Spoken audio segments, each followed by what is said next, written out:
tú podrías decir, ¿quién puede ser el imbécil que está hablando de la Tierra plana?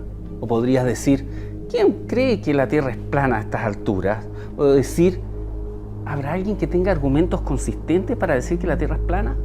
Todas esas tres maneras son tres distintos niveles en que tú estás abordando un tema. Hay varias cosas que se hacen interesantes. Primero, el legítimo derecho a la duda. ¿Alguien puede cuestionar que no tenemos derecho a dudar? ¿Que la palabra de la ciencia es sacrosanta? ¿Que el debate está cerrado? ¿No tenemos nada que hablar?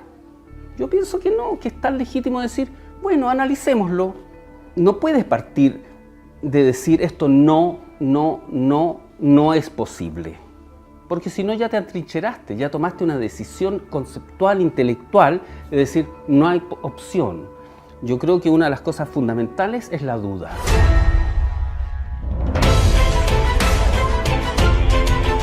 ¿Cómo es la forma del mundo en que vivimos? Bueno, perdón que haga este acto de terrorismo hoy en día en Argentina mostrar un dólar, pero no es como nos contaron ellos, básicamente, que es esa tierra esférica.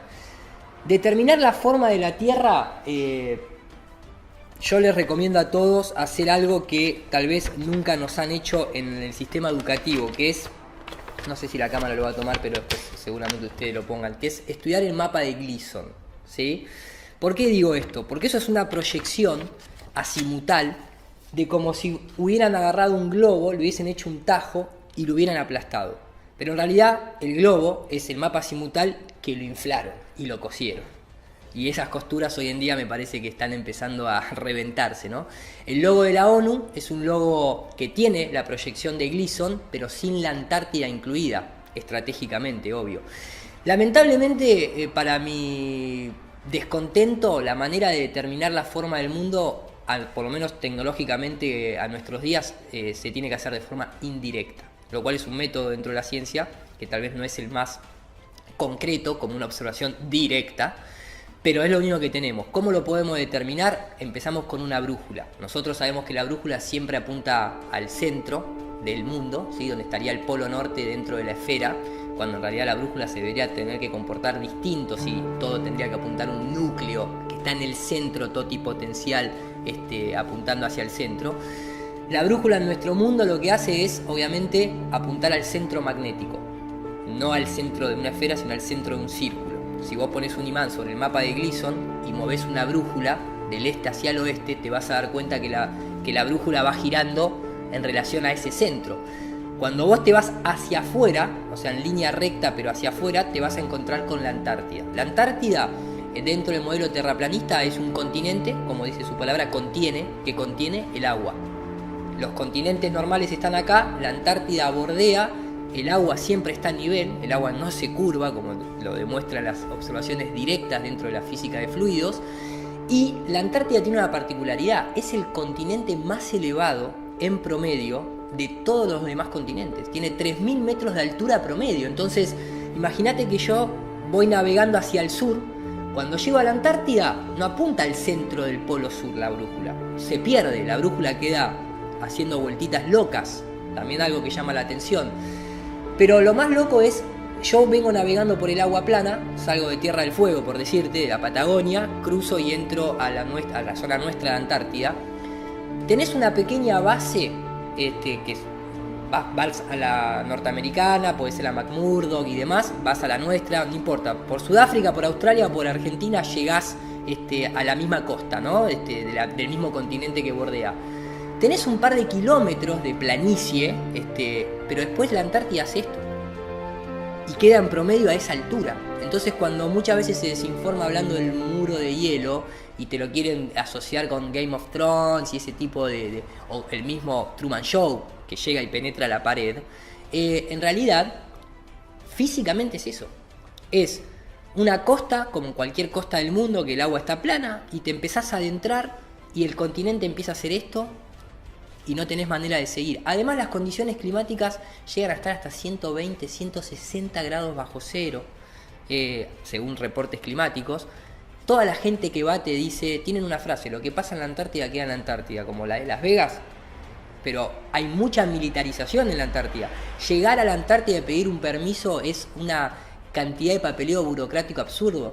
está prohibido usar combustible en la Antártida. Podés usar muy poco combustible, así que si tuvieses maquinaria no te podés alejar mucho. Los aviones solamente son militares los que llegan. No podés salir solo en una expedición personalizada. Tenés multas de hasta $1 millón si pisás una planta, porque está considerado fauna y flora única, digamos. Ni los pingüinos viven ahí.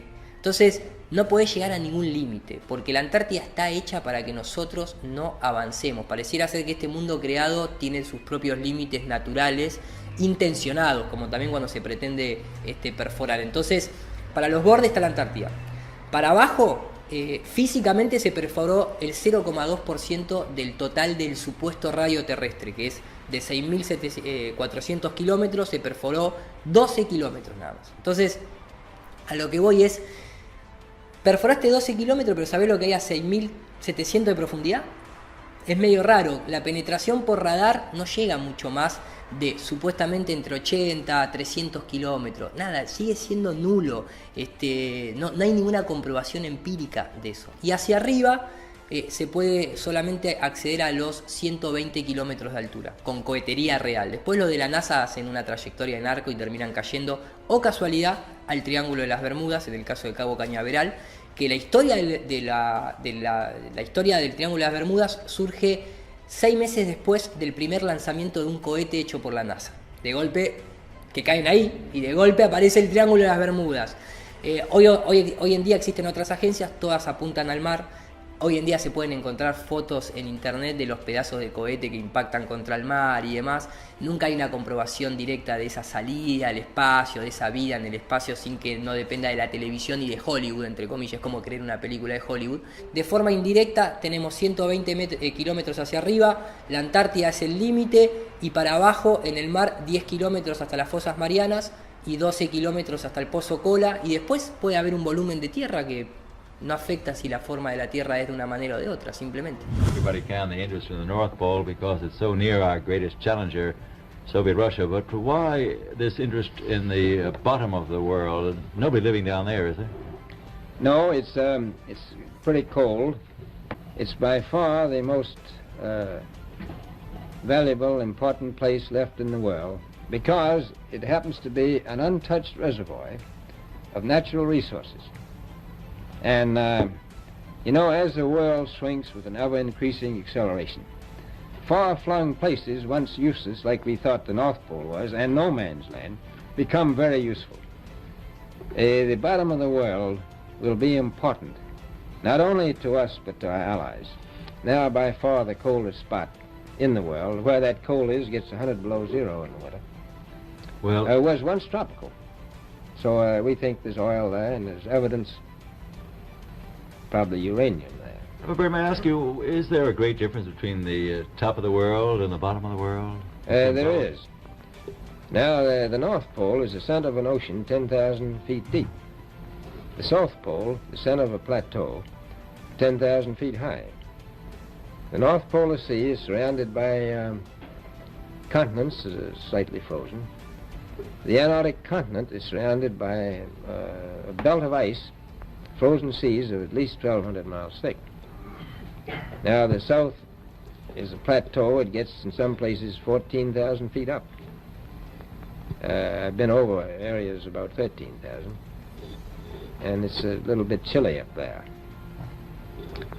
So there's that big difference between the top and bottom of the world. The north really isn't very cold up there on the Arctic Ocean. Bueno, me parece que es interesante analizar este nuevo movimiento, quizá no tan nuevo, pero sí que está teniendo mucha repercusión hoy en lo que es no solo medio de comunicación, sino también en la vida de la sociedad civil, desde el punto de vista de las ciencias sociales, porque yo creo que siempre las ciencias sociales históricamente han sido un poco subestimadas, sobre todo por nuestros primos de las ciencias más exactas o que tengan más que ver con la parte de la naturaleza o las físicas.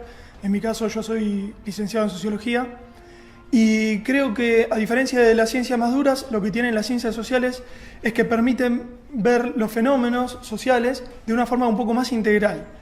El especialista puede saber mucho de poco y muchas veces en cuestiones que demandan análisis multicausales y multifocales, quizá el especialista se quede muy en su campo y no pueda salir y verlo de un panorama un poco más amplio.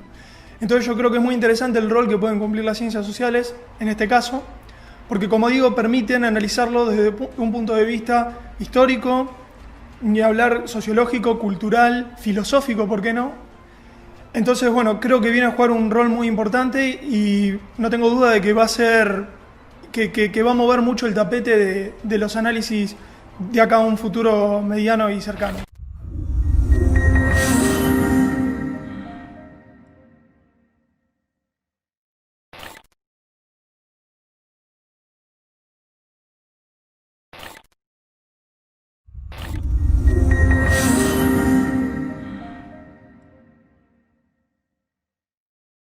If I say that the world is round and someone else says it's flat. If some of these folks were around when Columbus set sail, they must have been founding members of the Flat Earth Society. They would not have believed that the world was round. We don't have time for a meeting of the Flat Earth Society. Let me just underscore. You don't need to be a scientist to know that the Earth is round. And we need to make clear that those members of the Flat Earth Society, the current members of the Flat Earth Society in Congress. We got some people at high levels of aspiration who are the Flat Earth. We have Flat Earth Caucus. The Earth isn't flat. In other breaking news, the world is round, not flat. And you don't need to be a scientist. and we need, as responsible leaders, to take account of science.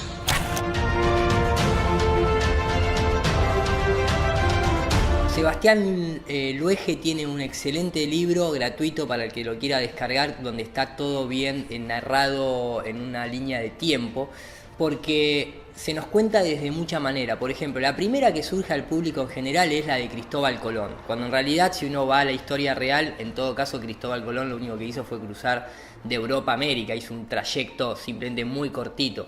Supuestamente Magallanes es el que corroboraría que la Tierra es una esfera, pero en realidad la circunnavegó, círculo. Navegar en círculo no significa que navegues en una esfera, siempre todos los viajes son del este hacia el oeste.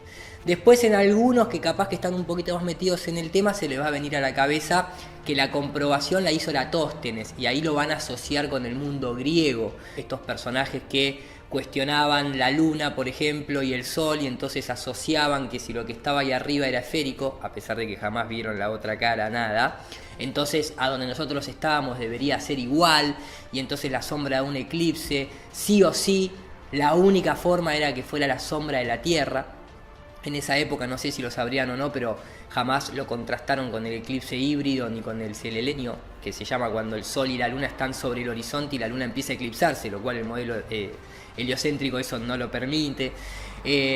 Después la de Eratóstenes es justamente las sombras, ¿no?, entre Alejandría y Siena, que supuestamente si los rayos entrasen paralelos, te dicen, lo cual nadie jamás vio porque siempre se ve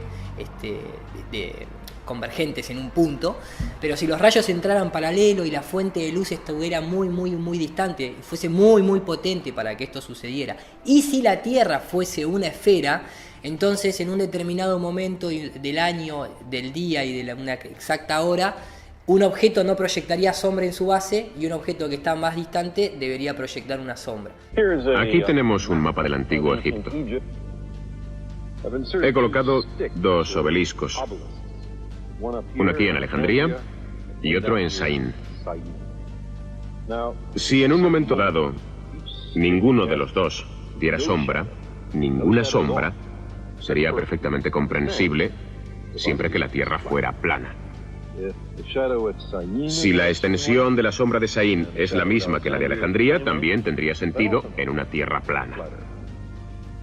Pero, ¿cómo es posible, se preguntaba Eratóstenes, que en el mismo instante no hubiera sombra alguna en Saín y, sin embargo, sí la hubiera en Alejandría?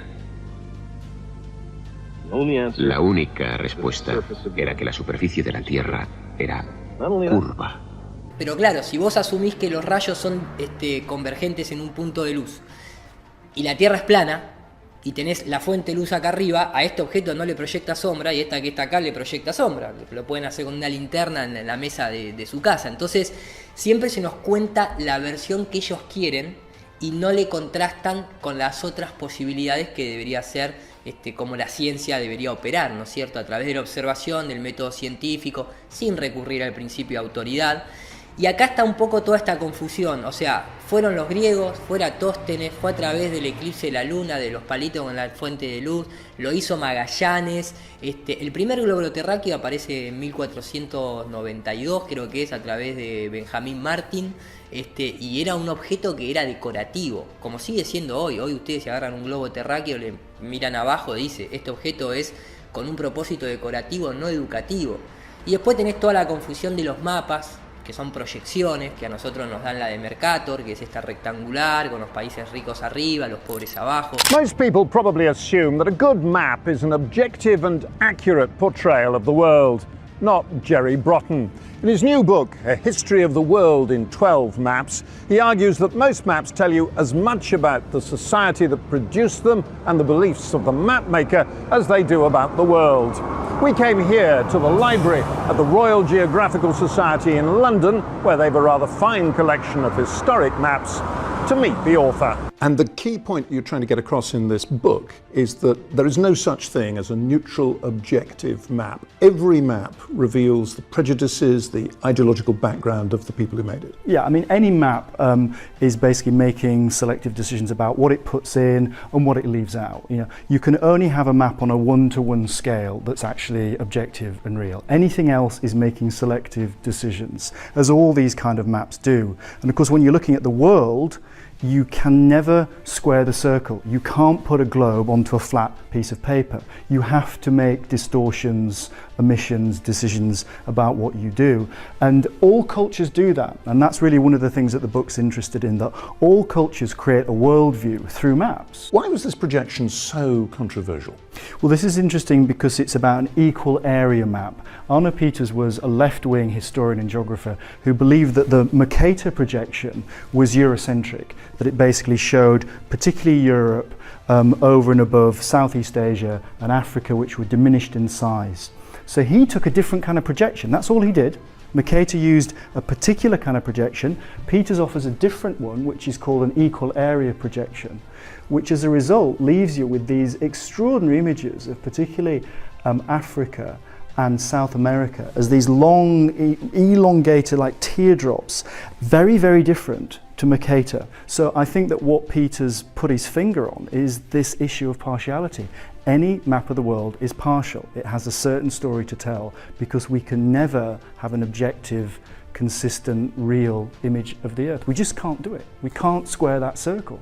Hay tanta información que en la mente de las personas crea confusión. Entonces terminan de alguna manera creyendo a la autoridad, que es el principal enemigo de la ciencia, ¿no es cierto? Ahora, ¿de dónde viene la Tierra plana? Bueno, el tema de la Tierra plana, hay una palabra clave detrás de todo esto, porque cuando nos hablan de los griegos, jamás nos dicen que busquemos la palabra griegos cosmología. Los griegos como sociedad no creían en una tierra esférica, creían en una tierra plana, de hecho están los dibujos de ellos.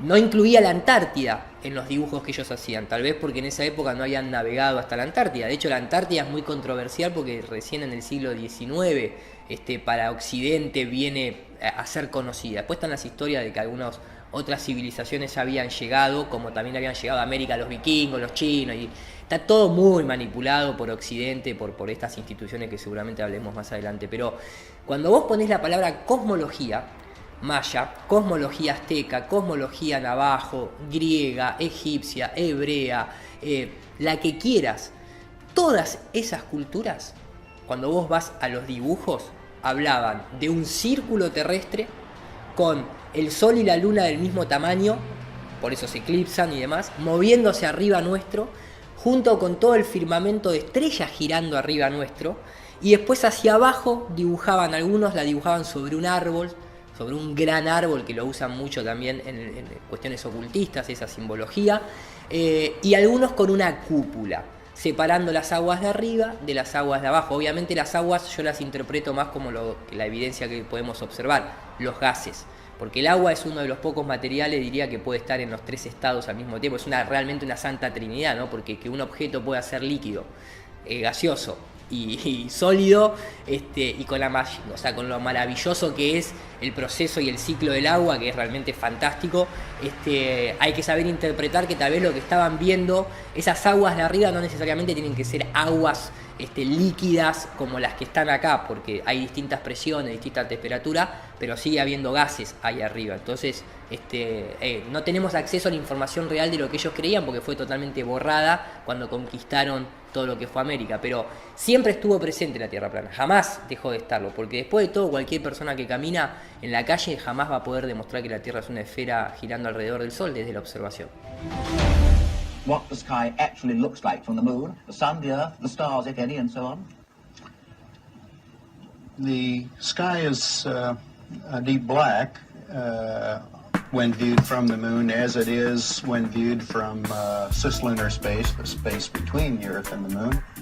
Deep black. The sky is almost white with the light of the universe, with the uncountable number of stars. Deep black. You can't see the constellations because the sky is just so alive with stars. The most unexpected thing, I think, was the blackness of space. White. Deep black. White. Black. White. The blackness. White. White. There with the world right there, and then when you look the other way, it's the whole universe, and the blackness is a palpable blackness. It's not just dark. It's forever.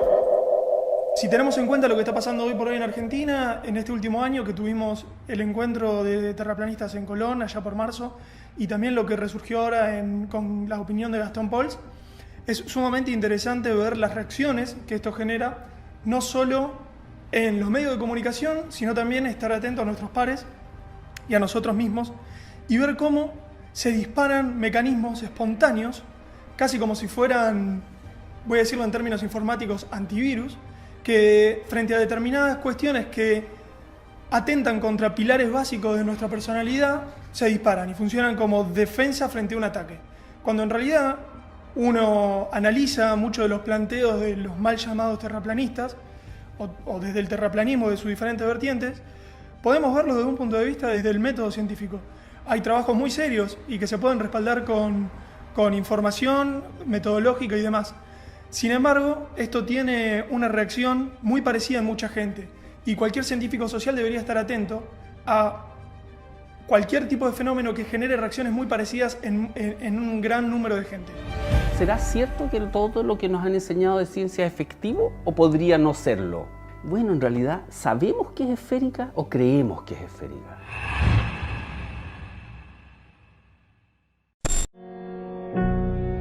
But how do we know the Earth is not flat?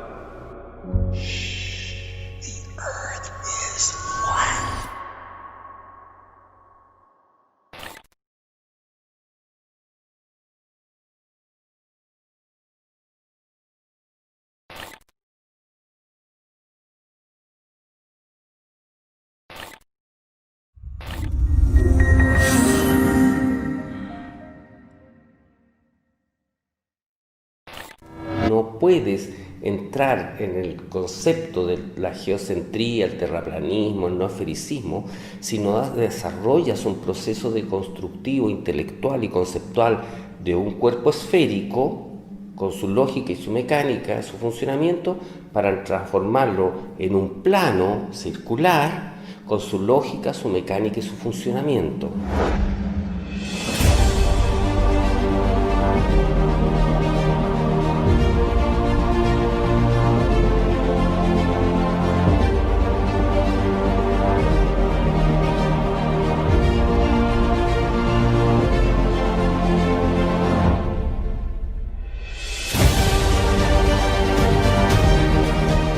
El terraplanismo, esta renovada cosmología que a paso veloz se apodera de la opinión contemporánea, vino a despertar un misterio que desde hace siglos se creía dormido o muerto.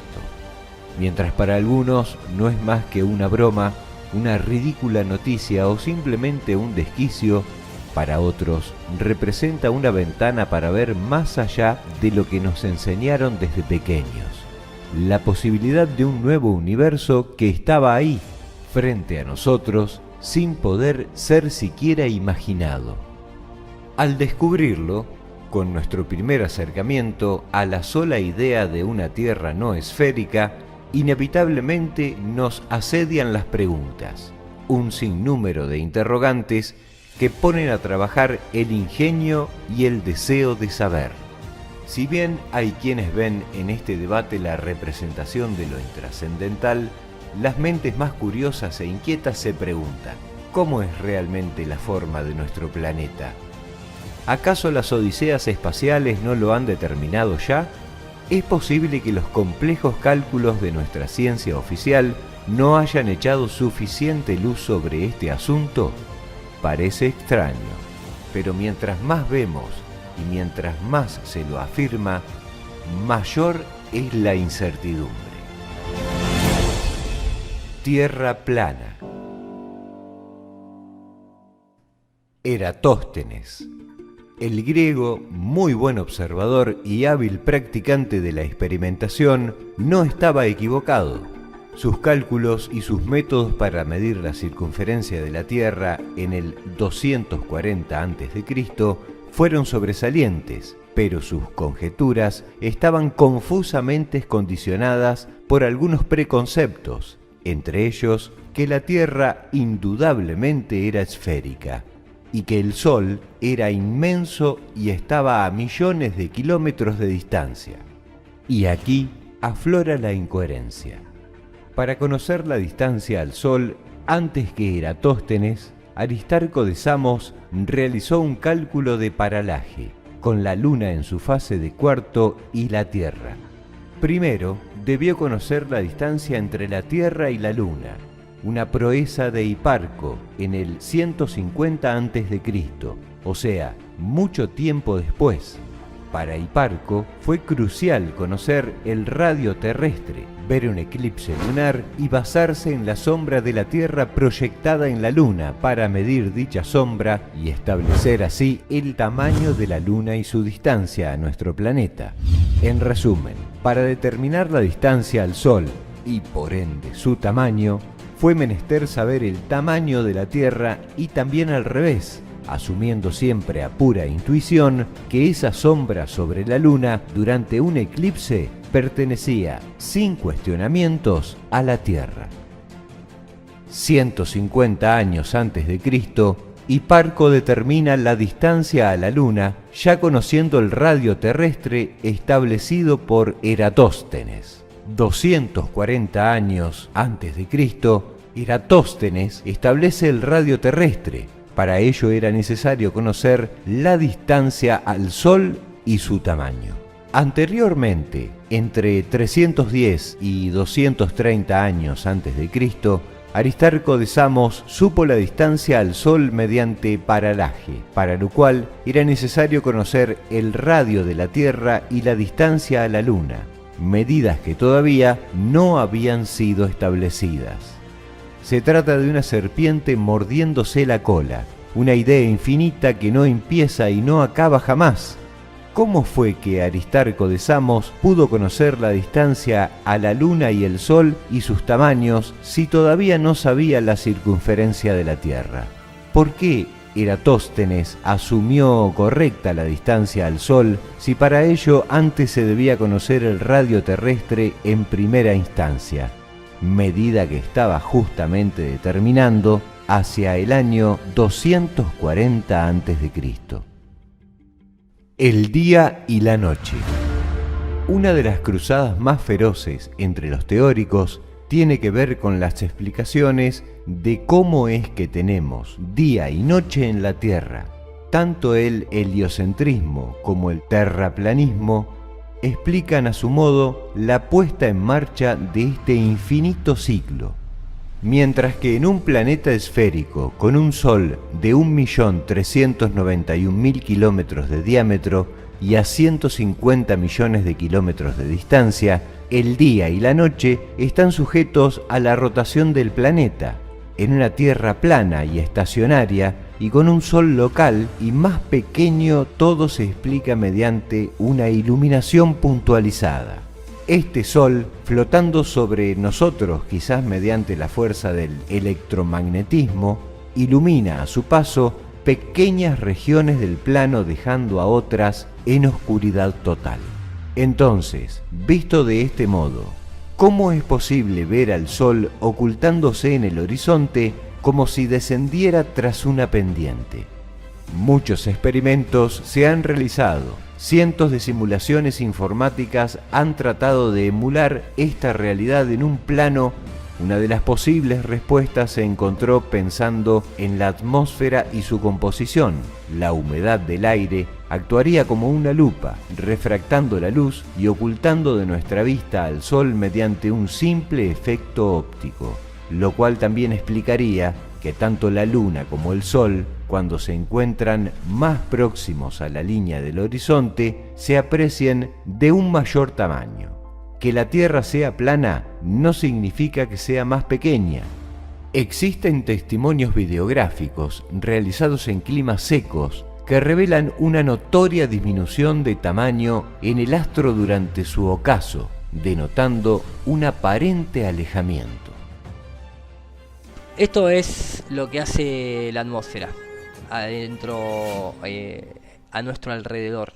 Curva la luz, produce una situación aparente. El Sol es este es el Sol, en la vida real, ¿sí?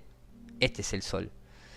Pero como nosotros estamos inmersos dentro de esa burbuja de aire, que tiene una extensión de 6.000 kilómetros a la redonda, 6.000 kilómetros a la redonda aproximadamente, nosotros lo que vemos en realidad es eso que está ahí, esto que está acá, que es el rebote de la luz del Sol. Por eso nosotros siempre vemos el Sol de una forma, y la Luna también, plana, como si una sola cara te sigue todo el tiempo, te sigue, y vos no podés evitar, no podés ver si tiene o no tiene otra cara, porque tampoco rota.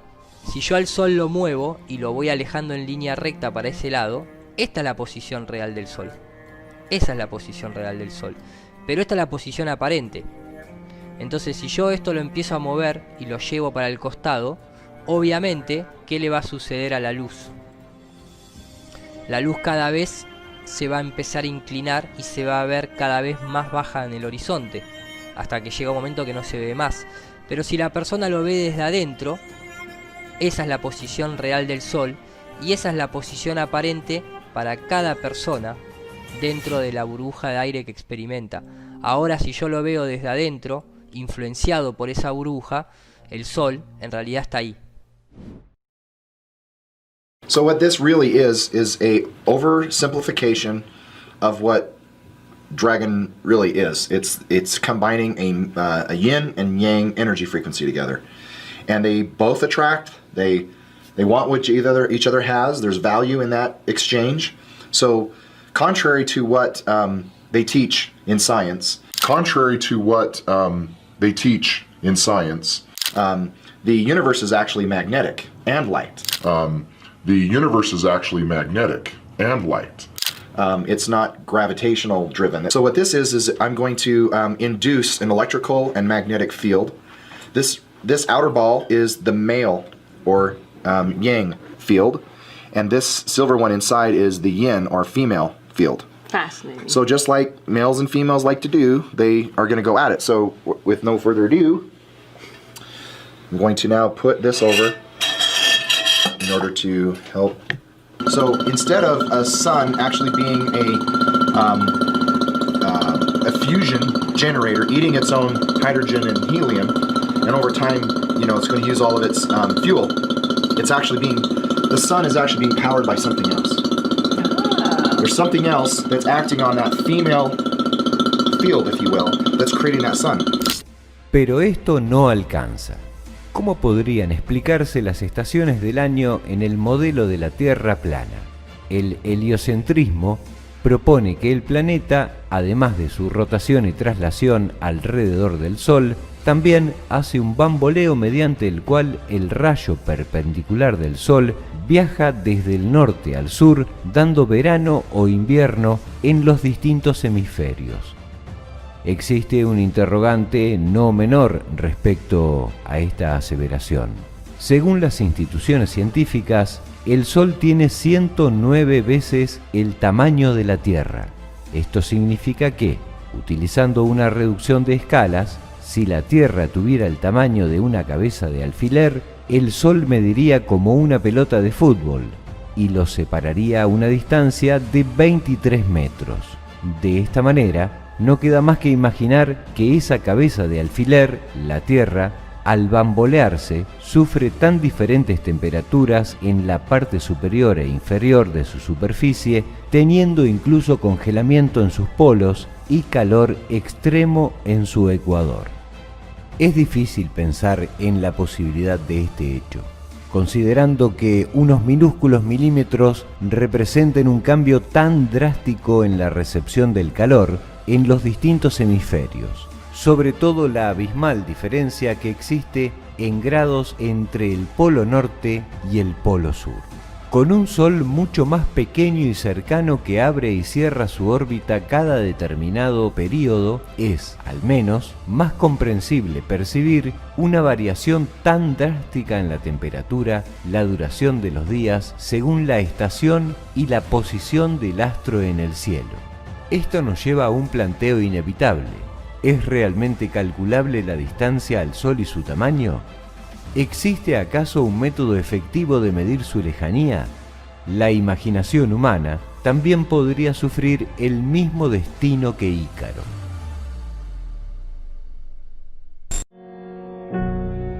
But how do we know the Earth is not flat?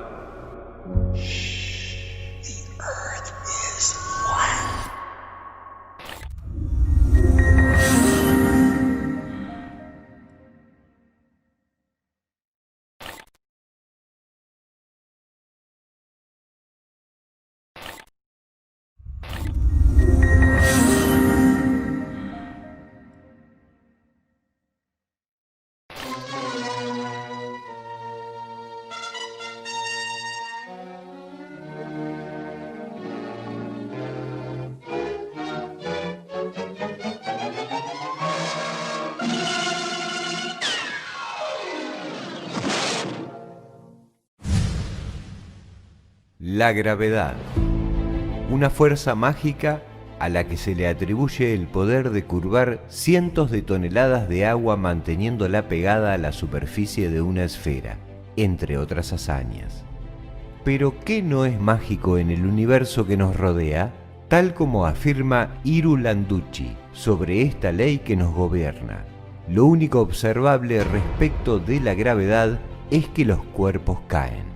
Su caída es, a su vez, lo único que se puede calcular, predecir y medir. Siglo XXI, año 2019, más allá que esto arrancó en el 2015, ¿por qué tanta gente, tanto profesional como de a pie, se suma a este movimiento a cuestionar tal vez lo incuestionable, como que la Tierra le daba la vuelta al Sol, ¿no? Hay un montón de cosas o hay un par de puntos que nosotros como ciudadanos de a pie nunca nos pusimos a pensar y otros todavía no teníamos la tecnología para comprobarlo y que te hacen dudar del modelo cosmológico de la teoría del Big Bang o del modelo heliocéntrico. La primera obviamente es la mecánica de fluidos, o sea, el agua siempre está a nivel, no hay manera de curvarse. Te van a intentar explicar a través de modelos gravitacionales, pero no te lo pueden demostrar. ¿A qué me refiero con esto? Si vas al colegio y terminaste la secundaria y no te interesa mucho la ciencia porque tu día a día te lleva para otro lado, te van a decir que el agua se queda pegada a la pelota, o sea, la parte externa de su contenedor, por la fuerza de gravedad que atrae todo hacia el centro. Eso fue descartado hace 100 años, porque jamás se pudo demostrar que la masa de un cuerpo atraiga la masa de otro, y menos que le orbite y se mantenga en equilibrio. Te lo asumen cuando te muestran los planetas. pero no te lo pueden demostrar. De hecho, el electromagnetismo sí es capaz de hacer eso, y el modelo actual que hoy se está planteando es un modelo electromagnético, como bien hablaba Tesla y otros científicos. Hoy en día existe el proyecto Thunderbolt Project, que es una gente de astrofísica, ingenieros y demás que se dedican a hacer un estudio profundo demostrativo de cómo la electricidad y el magnetismo son las dos caras de una misma moneda, pero que realmente explican el modelo del universo que nosotros podemos observar desde acá. Obviamente no son terraplanistas, pero los terraplanistas no nos cerramos a las investigaciones, tratamos de integrar, nadie tiene la verdad absoluta aquí. Entonces, no hay una fuerza que atraiga todo al centro. Eso es la teoría de Newton, que el propio Newton dejó sus cartas escritas en la Universidad de Cambridge, en donde él mismo reniega y dice que jamás podría una persona educada e instruida creer en la fantasía de que la masa de un cuerpo atraiga la masa de otro simplemente por una acción a distancia, instantánea, espontánea, sin ningún agente intermediario. Y ahí es donde entra toda esta cuestión de una palabra tabú en la ciencia moderna, que es el éter. Si sos un poquito más instruido, te van a decir que la gravedad en realidad no es una fuerza, pero es la curvatura del tiempo y el espacio. Como si una tela, ¿no? Como cuando uno se sienta en el colchón de la cama y el control remoto cae hacia el hueco que genera el peso de tu cuerpo. Entonces ellos te dicen que hay que imaginarse que el espacio es una tela y la masa de un planeta o una estrella curva esa tela, y entonces los objetos que están cerca orbitándole en algún momento van a terminar chocando contra ese cuerpo. Algo que acá jamás tampoco se evidenció. Las órbitas de la Luna, los planetas y las estrellas se mantienen donde están, no, inalterable. Entonces, ¿cómo curvas el agua? Curvando el tiempo y el espacio, que es un concepto. Vamos a curvar el amor que me llega a mí, que yo mando acá el amor hacia la gente. Lo vamos a curvar. No se puede curvar el tiempo y el espacio porque es un concepto. La fuerza de gravedad jamás fue demostrada. Lo que sí se hace con la gravedad es utilizar lo único evidenciable. Suelta un objeto, cae hacia abajo a una determinada velocidad. Y yo puedo utilizar eso para hacer un montón de predicciones. Simplemente, no tiene nada que ver con el espacio exterior. De hecho, el terraplanismo aboga más por una combinación del principio de Arquímedes, que si sos más denso del medio en que te encontrás, vas a irte hacia abajo o hacia arriba, por eso un globo de helio, la gravedad no lo atrae hacia el centro de la Tierra. Y unido a que la orientación, por qué arriba o abajo, eso es un concepto humano. Podríamos hablar de que la Tierra tiene un potencial negativo, el cielo tiene un potencial positivo, se conduce electricidad, se puede ver en las tormentas. Entonces, si tenés una carga eléctrica o un potencial de carga eléctrica negativo o positivo, te autoorientás. Simplemente de esa forma se puede explicar de manera resumida. Hasta el día de hoy, no existe ningún experimento que demuestre que dos cuerpos sin fuerza magnética se atraigan. Los dudosos resultados del experimento de Cavendish, considerado una prueba definitiva, no ha podido demostrar a pequeña escala que dos objetos sean atraídos entre sí. Según Newton, la gravedad es la fuerza que posee un cuerpo para atraer a otros hacia su centro de masa. Según Einstein, se trata de la propiedad que posee la masa para curvar el tiempo y el espacio a su alrededor. ¿Qué modelo nos rige entonces? Pero por otro lado, se encuentra el principio de Arquímedes, un postulado acerca de la densidad de los fluidos y los sólidos que ha encendido una luz en el análisis de lo que conocemos como fuerza gravitatoria. Quizá la gravedad no se trate de una atracción, sino de una presión. Es sabido que la presión atmosférica es la fuerza de empuje que ejerce hacia abajo la atmósfera. Basándonos en un sencillo experimento con fluidos, podemos notar cómo cada uno de ellos, de acuerdo a su densidad, se posiciona en un lugar determinado, siempre por encima de uno de mayor densidad y por debajo de otro menos denso. El tipo de fluido y su temperatura son factores determinantes para que un elemento ascienda o descienda.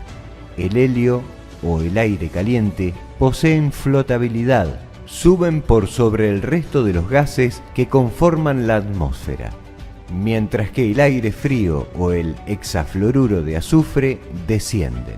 El agua en estado líquido es más densa que los gases, por lo cual se autonivela por debajo, pero arrojados a ella otros fluidos o sólidos también se nivelan según su densidad. Una piedra pómez flota en el agua, pero no flota en el aire, queda entre medio. Durante una de sus expediciones, el submarinista Mike DeGruy logró registrar un denso fluido que corre como agua en el fondo del océano, una especie de líquido impenetrable. One of the strangest places on the ocean's floor was only just discovered in the 1990s. And Mike DeGruy is one of a handful of people to ever see it in person. Without a doubt, one of the most amazing things that I had ever seen in the bottom of the ocean. It was while filming for Blue Planet. It was in the Gulf of Mexico. And I noticed there's something out in the distance. Couldn't tell exactly what, but it looked like a dark band. And as we approached it, the dark band became a donut. I saw this donut that was black in the center. What the heck is that? And so as we get closer and closer to it, I noticed that the black band had what appeared to be kind of steam over it. And then I looked, and there was water lapping against the shoreline. This band was a ring of mussels. And inside the ring of mussels was a lake. And it's like, wait a minute, I'm already underwater. We went out over the water in this lake and tried to descend in it and bounced off. It was so super saline and dense that the submarine couldn't go down in it. We literally bounced off, and as we bounced off, we sent ripples heading back to the shoreline. Es posible que lo que conocemos como gravedad no sea otra cosa que la autonivelación de los elementos según su densidad.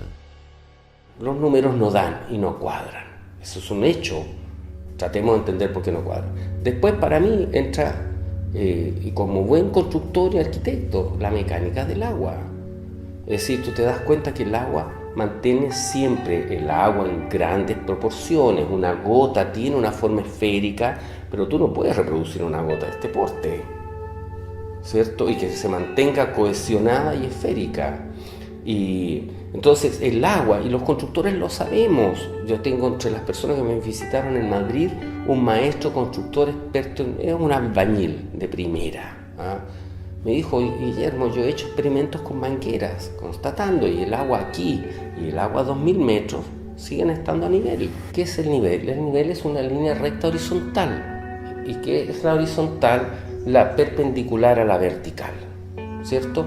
La línea del horizonte separa el cielo de la tierra, y es una línea recta, no es un arco de circunferencia, ¿ya? Entonces, además de que se mantiene a nivel, ¿cierto? Y está constatado en el lago, en el Salar de Uyuni, en el lago Baikal, en el lago Balatón, en el lago Big Bear, en el litoral de Santiago, acá en la desembocadura del Río de la Plata. Tú puedes constatar que el agua está a nivel y está horizontal. Ese es el segundo argumento. La mecánica del agua, entonces tenemos geometría pitagórica.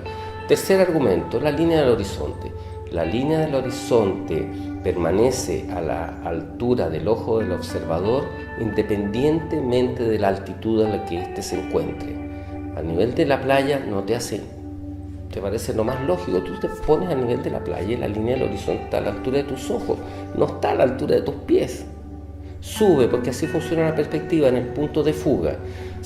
Eso tú lo puedes experimentar si tú te paras después, vas a darte cuenta que la línea del horizonte subió contigo. Si estás en una azotea, lo mismo. Si estás en la alta montaña, lo mismo. Y si estás en un avión y observas, la línea del horizonte permanece a la altura de tus ojos. El tema está que si tú haces un arco de circunferencia de 40.000 kilómetros de perímetro a escala, trazas una vertical, trazas una perpendicular en el punto de tangencia y lo elevas 10.000 metros, aunque fuese así a escala, y esa fuese la caída de curvatura, si yo estoy aquí, que es el avión, ¿dónde debería haber la separación entre el cielo y la tierra? Abajo. Y eso no sucede. Y los globos aerostáticos de alta presurización, de investigadores independientes, que por supuesto tendremos que después tal vez nosotros realizar nuestros propios experimentos, ya lo hizo ARFLAT, lo hizo IRU con el equipo de ARFLAT, a 30.000, 40.000 metros de altitud muestran el horizonte plano, recto y plano, y todo indica que la altura de esta está a la misma altura del lente de la cámara. De nuevo tenemos una gran inconsistencia con el modelo que nos enseñaron. Bueno, por supuesto que esto es un camino arduo, no es fácil. ¿Por qué? Porque las personas muchas veces se identifican con las creencias. Entonces las creencias, sobre todo las creencias más fundamentales, pasan a ser parte de la personalidad. Y cuando alguien pone en jaque alguna de esas creencias, la persona lo siente como un ataque personal. Entonces, el que quiera entrar a este camino, indefectiblemente va a tener que transitar un duelo, despojarse de las creencias que cree tener, valga la redundancia, y retomar el espíritu crítico, y puede entrar por diferentes lados. Si me preguntas a mí personalmente, y creo que se pueden sentir identificados muchos colegas o muchos científicos sociales que estén escuchando la entrevista, a mí me llamó mucho la atención la parte antropológica del asunto, que es el tema cosmológico, de que en la antigüedad, todas alrededor del mundo, todas las creencias y todos los conocimientos que tenían estaban basados en una tierra plana, estacionaria. Eso a un antropólogo, a un sociólogo, a un científico social, de por sí, ya eso debería ser un ruido importante. Esa es una puerta de entrada muy interesante. Y después, dejarse llevar también por cómo uno va relacionando los temas en la cabeza. Es muy interesante también entender los protagonistas que están detrás de las supuestas instituciones objetivas.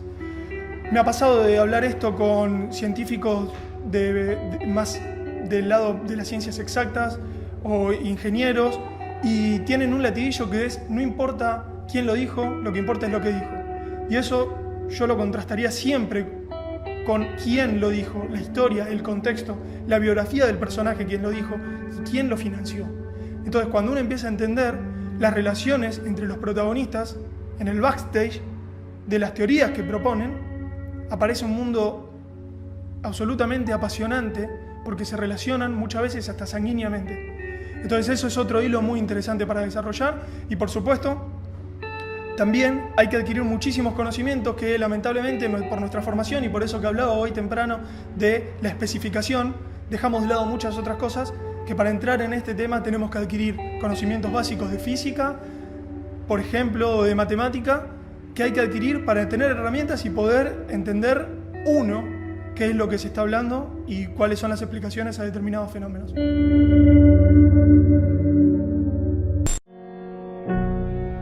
But how do we know the Earth is not flat?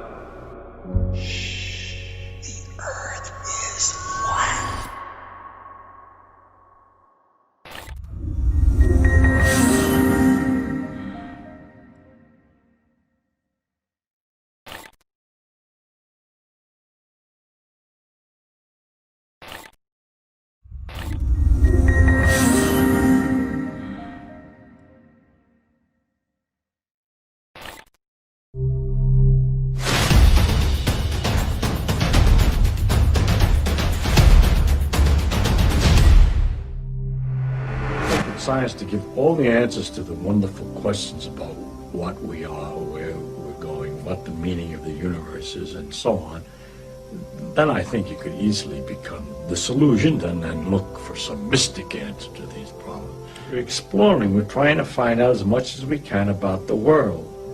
People say to me, are you looking for the ultimate laws of physics? No, I'm not. I'm just looking to find out more about the world. And if it turns out there is a simple ultimate law that explains everything, so be it. That would be very nice to discover. If it turns out it's like an onion with millions of layers and we're just sick and tired of looking at the layers, then that's the way it is. But whatever way it comes out, its nature is there and she's going to come out the way she is. And therefore, when we go to investigate it, we shouldn't pre-decide what it is we're trying to do, except to find out more about it. Believe the special stories that have been made up about our relationship to the universe at large, because they seem to be too local, too provincial. The earth, he came to the earth. One of the aspects of God came to the earth, mind you. And look at what's out there. How can it isn't in proportion. And also another thing, has to do with the question of how do you find out if something's true? And if you have all these theories of the different religions, have all different theories about the thing, then you begin to wonder. Once you start doubting, which I think is, to me, is a very fundamental part of my soul, is to doubt and to ask. And when you doubt and ask, it gets a little harder to believe.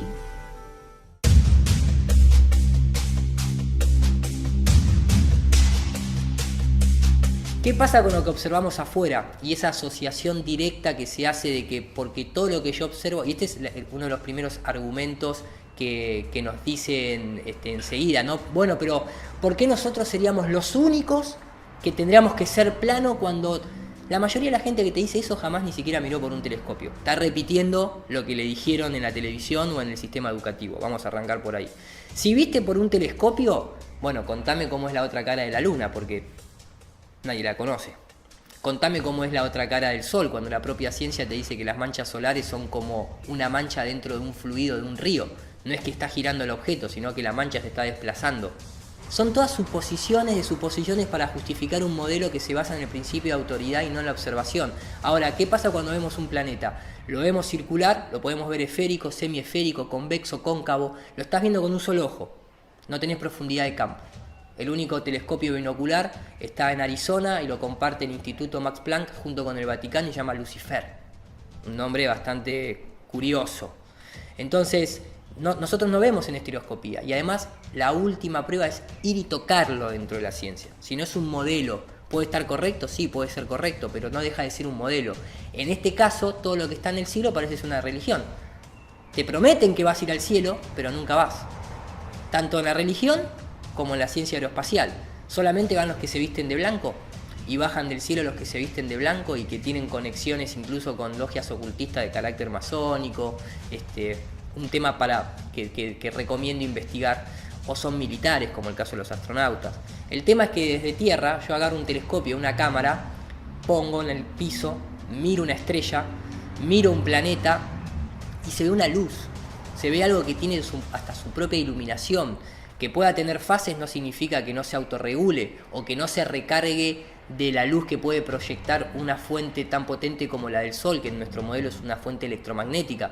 Yo pongo una lamparita al lado de una planta y crece, pongo fuego al lado de una planta y se muere, pero necesitan justificar el Sol termonuclear, aunque te dicen que va a durar 5.000 millones de años, porque tienen que basar un montón de otras cosas a nivel económico, con el hecho de siempre hay que estar quemando y haciendo explotar todo. Entonces asocian al Sol con eso, pero en realidad es una fuente electromagnética. Pero las estrellas son interesantes, nosotros vemos puntos de luz que no parecieran ser soles. Cuando los ves con un telescopio, con una cámara de alta potencia, lo único que vas a ver es un punto de luz blanco que por las capas atmosféricas, nosotros siempre estamos abajo de las capas atmosféricas, es como ver a través de, como si vos te metieras en una pileta de agua y pretendieras ver un objeto que está fuera del agua. Lo único que vas a ver es un punto de luz difractado, porque la luz en el medio que atraviesa, que es nuestra atmósfera, se difracta y vas a tener la sensación, dependiendo de la temperatura y las condiciones climáticas de ese momento en la observación y cómo está el tubo del telescopio, si está o no adaptado a las temperaturas externas, vas a ver un punto de luz que hace así, porque es como estar abajo del agua, y puede ser que tenga una colorimetría un poco verdosa con roja y azul, porque simplemente la luz, como cuando lo pasas por un prisma, se difracta y muestra su verdadera esencia, que es la luz blanca está compuesta de un montón de otras ondas electromagnéticas, desde el infrarrojo hasta el ultravioleta, y esto es lo que vas a ver, y nadie te va a poder demostrar que ese punto que está ahí es un sol. Te lo van a demostrar a través de animación por computadora o de interpretaciones artísticas como se hacían en otra época cuando la computadora no existía para hacer gráficos. Sigue siendo un punto de luz blanca. ¿Que para qué sirven las estrellas? ¿Por qué están las estrellas? Son una guía en el plano espiritual y en el plano terreno. En el plano terreno, ¿para qué te sirven? Para saber las estaciones del año, cuándo tenés que cultivar, cuándo tenés que cosechar, cómo orientarte en el mar, haciendo una triangulación. Cualquier navegante que se orienta por estrellas no va a calcular el arco de la base del triángulo con la estrella y el punto de él en arco. Va a ser un triángulo recto. Entonces está calculando capaz que 400, 500 kilómetros esa estrella en una base recta. En 500 kilómetros, ¿sabés la cantidad de curvatura que hay si la Tierra fuese una esfera? No puede un científico no a lo menos reexaminar el modelo existente, confrontándolo con este nuevo modelo o renacido modelo, si tú quieres, entendiendo su lógica, su mecánica, su funcionamiento, su conceptualización estructural y de diseño, confrontarlas, observarlas, analizarlas, compararlas, respirar profundo y después emitir una opinión. En el caso mío, para mí fue básicamente lo que viene de mi constructo personal, que es la geometría. Todo lo que a mí me hacía sentido es netamente espacial y geométrico, tridimensional. Cuando empiezas a entender en un escorzo mental, en una perspectiva mental, y ves un disco en que el Sol y la Luna se mueven encima, lo analizas desde el punto de vista de la perspectiva, lo analizas desde el punto de vista de que una caída de curvatura te indica que los objetos deben esconderse y empiezan a aparecer estas constataciones a distancia donde los objetos no se esconden, que hay muchos zoom in y zoom out a navíos que están invisibles, y tú haces un zoom in y aparece, y es algo que puedes tú, tomando una cámara con un buen teleobjetivo o con binoculares, experimentarlo. Tú dices inmediatamente que hay algo que no calza. Entonces, un investigador, un científico, no tiene predilecciones ni animadversiones, está en búsqueda de lo correcto y de acercarse más a la verdad. Por lo tanto, tiene que tener la capacidad objetiva de no aferrarse a una creencia y observar el fenómeno. ¿Cuál era el fenómeno que yo veía? Bueno, que se ve la Torre Sears desde St. Joseph, que se ve Buenos Aires desde Colonia, que se ve Oahu desde Kauai, que se ve la rompiente de Quinteros desde las torpederas, y los números no calzan. Hoy en día tenemos la capacidad tecnológica para agarrar una cámara o un telescopio y poder hacer observación a larga distancia y hacer simplemente una trigonometría esférica, o utilizar, por ejemplo, el principio de Bhaskara II, que es un matemático de origen, siempre me confundo, creo que es árabe o musulmán, de esos lados. Hizo una simple ecuación para que la gente entienda: cada milla cuadrada, 8 pulgadas de caída. Exponencial. ¿Por qué exponencial? Porque vivimos en una esfera, no vivimos en un rombo, ¿no? Entonces significa que, por ejemplo, cuando vos observás desde Buenos Aires, desde Colonia, observás Puerto Madero, que hay 52 kilómetros de distancia, la curvatura es de 196 metros. ¿Y cuántos edificios superan esa altura? Muy pocos, y se ven más de 40, 50 edificios, dependiendo de las condiciones climáticas de ese día. Pero hay casos más extremos. Desde Michigan se puede ver Chicago a 86 kilómetros. Se ve entera la línea costera. Obviamente se ve distorsionada, por lo que se conoce el fenómeno de la Fata Morgana, que no es otra cosa que un fenómeno óptico, como cuando en la ruta se ve que parecía que hubiese agua. Es por cambio de temperatura que vos estás viendo la línea del horizonte, que es un ángulo muy chiquitito que llega al observador, sea esto una cámara o el ojo. Entonces se distorsiona la imagen y tiende a fluctuar. Se cortan los edificios en algún momento por perspectiva, lógicamente, pero sobre todo porque estás viendo a través del aire, y el aire, en acumulación, al tener vapor de agua, hace como si estuvieses viendo un objeto a través de un vidrio con agua adentro, de un vaso con agua. Los objetos se van a cortar y van a tender a desaparecerse. Entonces, ¿por qué se ven estos objetos si deberían estar ocultos por detrás de la curvatura? Hoy en día hay un ingeniero civil muy conocido en YouTube que se llama J. Toland, que hace observación con lentes infrarrojos a 10 kilómetros de altura viajando en un avión, y vos no podrías ver más de 380 kilómetros al horizonte, y esta persona filma objetos, ciudades, ríos, montañas a 1000 kilómetros de distancia. Ya todo eso rompió el modelo heliocéntrico. Los globos aerostáticos que se tiran con cámaras a 40 kilómetros de altura y se ve el horizonte totalmente recto. A veces se tiene la percepción de un círculo, como cuando uno está en mar abierto o en una montaña con las condiciones climáticas ideales. Vos tenés la sensación de circularidad porque el ojo o el lente es convexo. Por lo tanto, la luz o la imagen se proyecta en una curva. Entonces la imagen resultante siempre es circular, pero no es que sea curva. Y ahí entra también mucha confusión.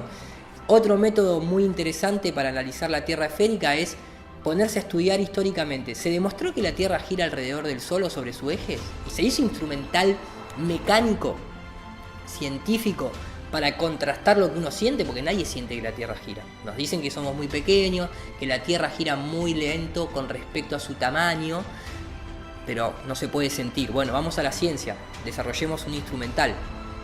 ¿Qué resultados da ese instrumental?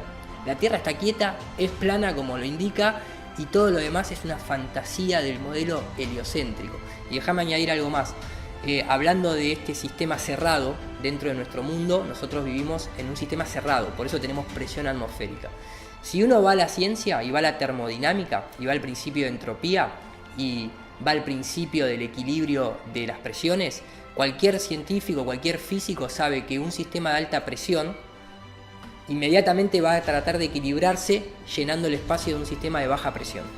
Nosotros vivimos supuestamente en un espacio exterior que prácticamente es tan potente que tiene presión cero, básicamente. Entonces, ¿por qué nosotros tenemos atmósfera? Nos deberíamos haber arrancado, debería haber desaparecido la atmósfera, más con la cantidad de cohetes que supuestamente salen y rompen el principio de equilibrio. ¿Qué pasó con el agujero de la capa de ozono? Todos negocios y mentiras, por lo menos viéndolo desde nuestro modelo. No se explica por la gravedad, la presión. No, bueno, es que los gases de la atmósfera se mantienen gradualmente a medida que se alejan ¿de qué? ¿Del que se curva el tiempo y el espacio? ¿O de la fuerza que atrae todo hacia el centro? Ahí dejo la puerta abierta para que quiera seguir investigando.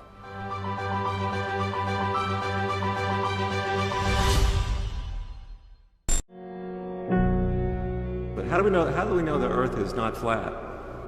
Shh.